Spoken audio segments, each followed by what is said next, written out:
છે અને સાથે જ હવે માર્કેટના આઉટલુક ઉપર વાત કરવા માટે હવે આપણી સાથે જોડાઈ રહ્યા છે પ્રિસિઝન ઇન્વેસ્ટમેન્ટ સર્વિસીસના જિગ્નેશ મહેતા અને અસીમ મહેતા એન્ડ એસોસિએટના અસીમ મહેતા. આ બંનેનું સ્વાગત છે સીએનબીસી બજારમાં. સૌપ્રથમ જિગ્નેશ, આપની પાસેથી કોલ લેવા માંગીશું. 8,300ની ઉપરના લેવલ આજે દેખાયા, પરંતુ અત્યારે ફરી પાછો આપણે આ લેવલની નીચે કારોબાર કરી રહ્યા છે. શું કહેશો, 8,300નું લેવલ કેટલું મહત્વનું રહેશે?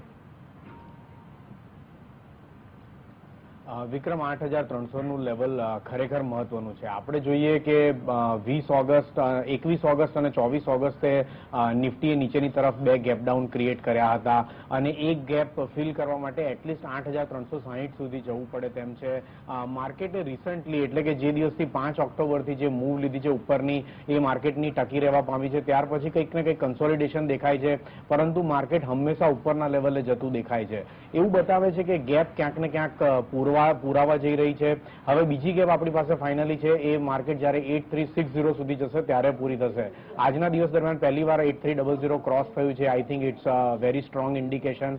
આવનાર સમયમાં 8,360 પણ લેવાઈ જશે એવા કમ્પ્લીટ હોપ દેખાઈ રહ્યા છે. 8,360 પણ આવતું જોવા મળી શકે છે, પણ આજના દિવસે તો